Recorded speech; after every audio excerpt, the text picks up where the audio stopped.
Well, good afternoon, everyone. Thank you so much for joining us for our midweek edition of Hebrew Word Study. I apologize again for missing the last 2 weeks and pray that you understand and thank you for your support in all of this. Again, it's a beautiful day out there, so those of you who are able to be out and about and enjoy the beautiful sunshine, I certainly am glad for you to do that and be able to listen to this recording a little bit later. So as you can see on your screen, we are looking at Ruth. We're in chapter 2, picking up on the 14th verse, and we're just going to do this one verse today. There's just a lot of things packed into it. And just as a reminder, we are looking at this relationship, this love story that's being built between Boaz and Ruth. And so what we're going to see here is their first dinner together. And there's so many little nuggets in this verse that again helps us see things maybe through the Hebrew that we're not able to see so clearly in the English. But think of it as we're going through this and unpacking this, that this is their first date, basically, their first dinner date together. And even though they're not alone, there's a lot of things that give you the nuances that there is a relationship kindling and being built here. So starts out pretty average Vayomer, and he said, La Boaz, La'et, and that's to at any time. And then the word for food is Ha'okel. And then we come to the next word, which is so interesting, and it is Noshi. And it's translated as come, but it's just got a little bit more meaning to it that we're going to look into. Um, it has, of course, to draw near or to approach can mean to come to something, but yet there's a nuance here that the word just saying that, he's coming or she came over to him or he came over to her, um, doesn't give you a level of romance or intimacy. But when you look at this word, because it's somewhat unusual, it's to draw near. It's with a purpose. It's not just haphazard. It's with emotion behind it, and we see that this is used other places. This is what's kind of neat about being able to unpack this and look at the other places in the Bible where this is used, and you can look at um, the context in which it was used, and very intense goings on here, as we see in Genesis 18 and 19, and then with the angels in Sodom and Abraham.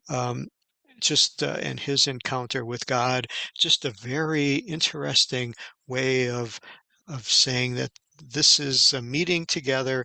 There is emotion here. So that's the first word. The next word is just translated as here, but it's halom. Again, somewhat of an unusual um, rendering.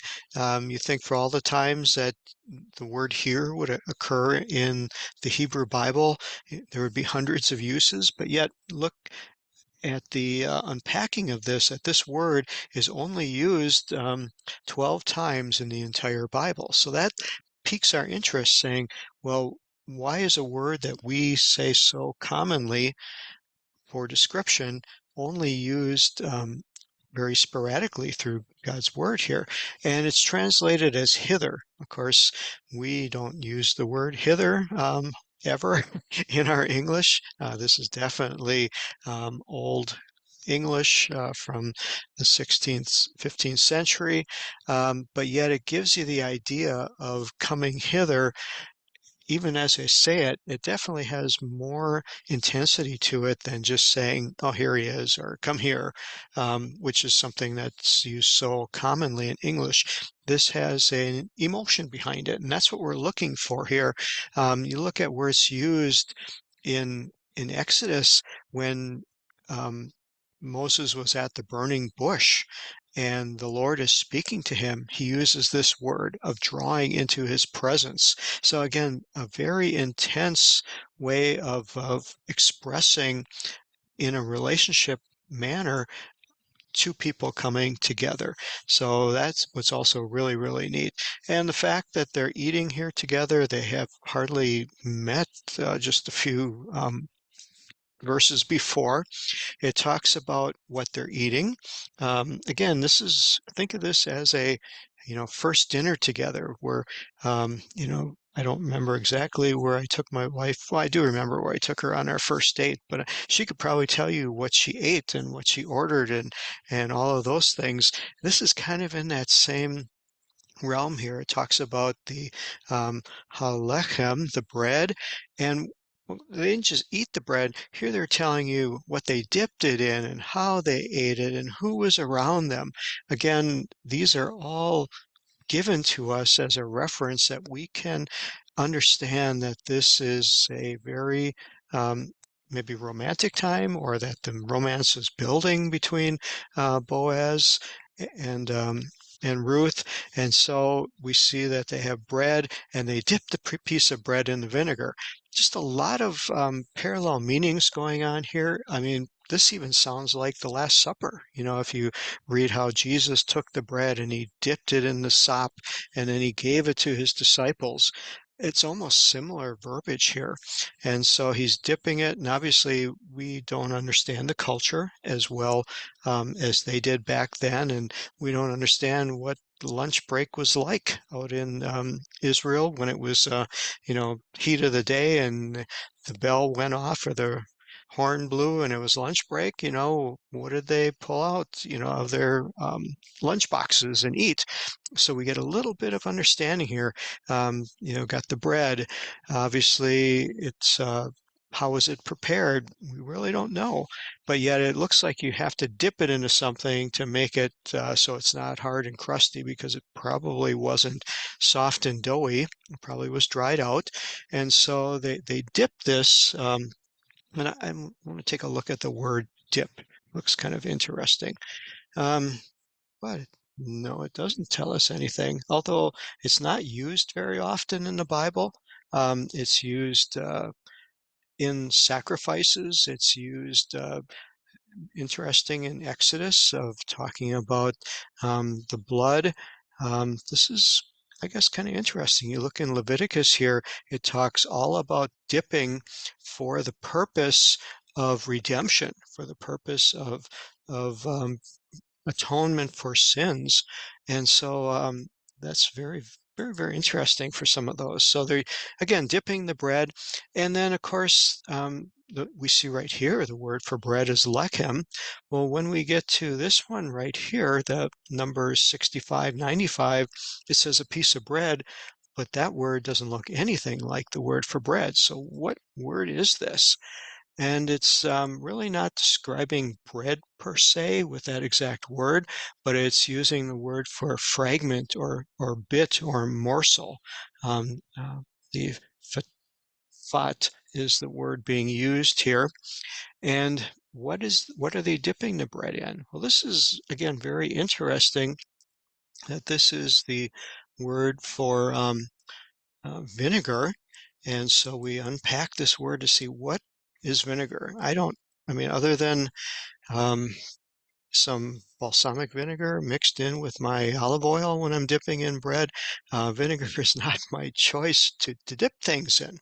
And so what I also find interesting here is if you look at the places this word is used, and it's only used 5 times in the Hebrew Bible, it's used in relationship to a prohibition of drinking.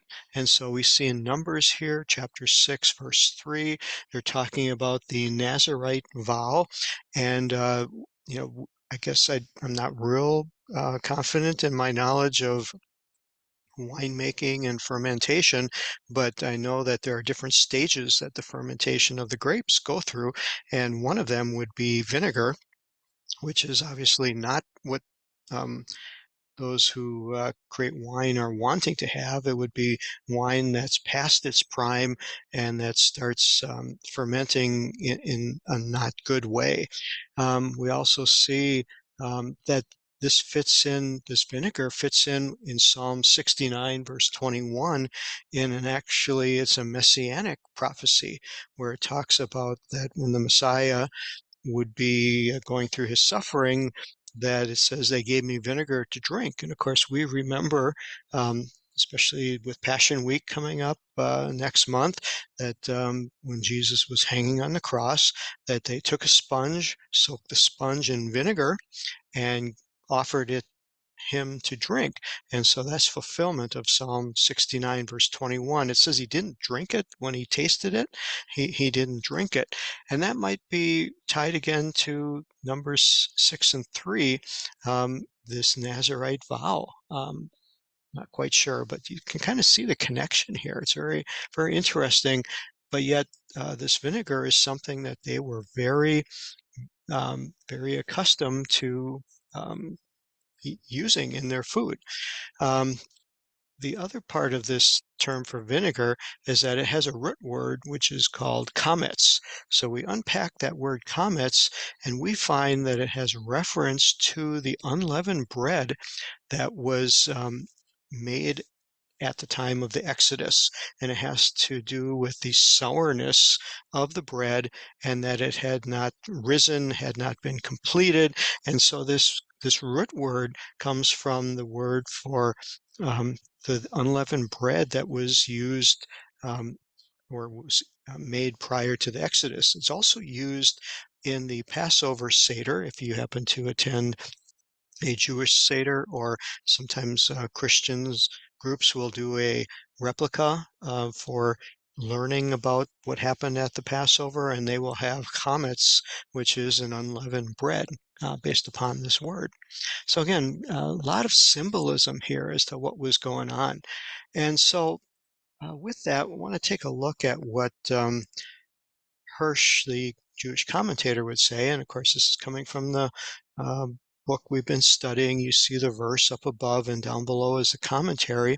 And we get to verse 14, and now we get to see, okay, what were the Jewish historians and the sages through the ages? Remember, they've had 3,000 years to dissect this and study it. And what do they think of this? Do they agree or what? So we say here they talk about the time of eating.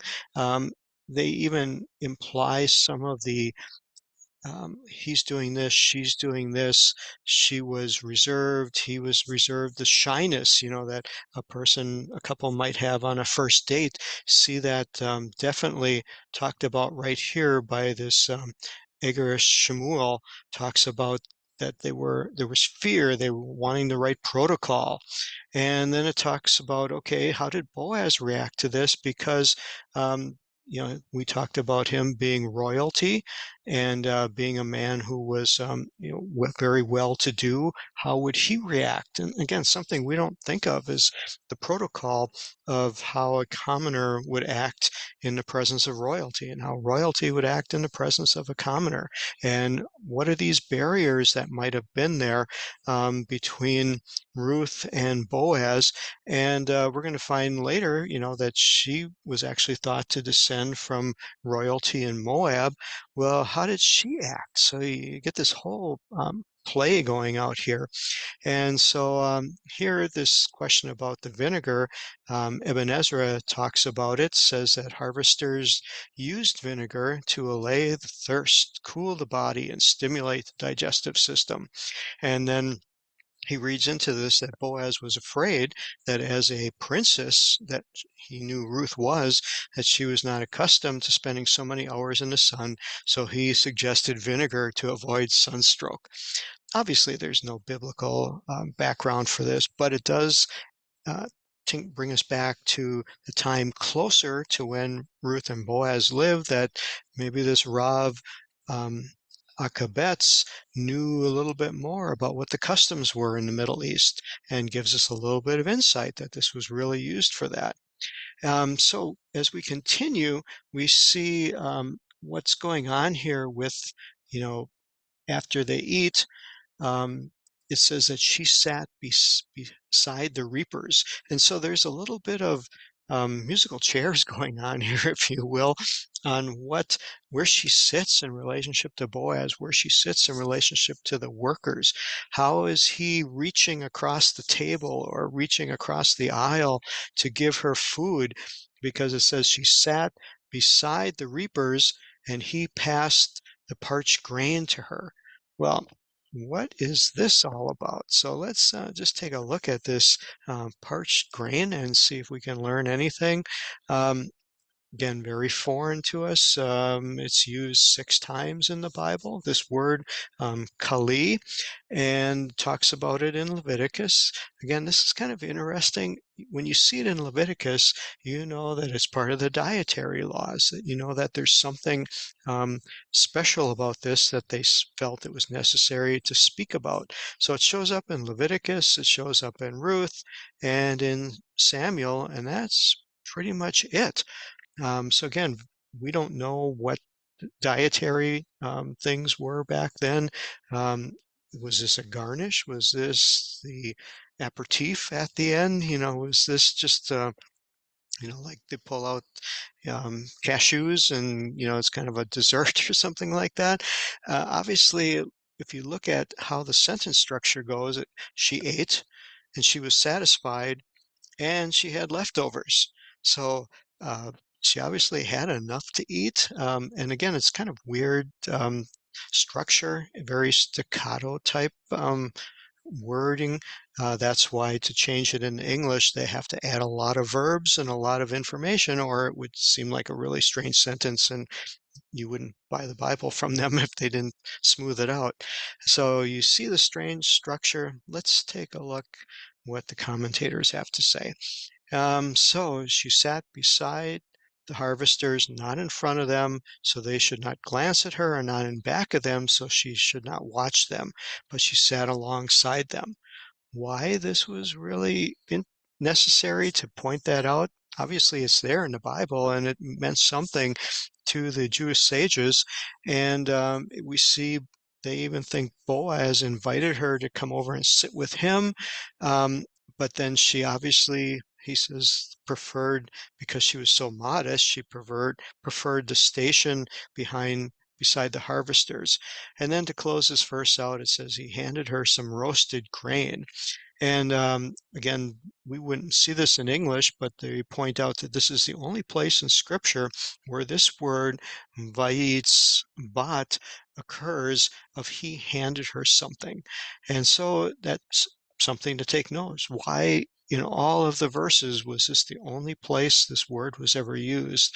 And so they again go back to Boaz being a gracious host, Ruth being very modest and shy, and talks about doing good deeds. And then here it brings out something that's very interesting that is part of the Jewish culture, religion right now. Obviously, without the temple being available, they can't offer sacrifices. So the whole premise of what's called rabbinic Judaism is based upon doing good deeds, doing mitzvahs, they call them. And here, this is recorded in their mind that when a man performs a good deed, in the past, a prophet used to record it, but nowadays, when a man performs a good deed, they say Elijah records it, and the Messiah and the Holy One, blessed be he, affixes it or applies his seal to it. Means they keep track of it, and you get brownie points and credit for it. Again, this is a very big thing in Judaism, and interesting to see this brought out here on doing good deeds, which is why the Jewish people are very much at the forefront of philanthropy, of giving, of being a blessing in the community, of trying to own businesses whereby they can have extra to give and be an influence in the community. It comes down to this rabbinic principle. And then finally, it talks about this parched grain. It's roasted is really what they felt the parched was having reference to, but it looks at Boaz displayed unusual generosity, and he gave her a portion so abundant that she ate till she was stuffed and got to take a doggy bag home with lots of leftovers. So again, very, very interesting as we look at this and understand just great nuances and great tidbits from just one wonderful verse. And I hope you enjoyed that. I hope you see that God's Word has many different layers to it, and it's just such a joy to be able to study it. So God bless you. Hope you have a great rest of your day, and talk to you next time. Bye bye.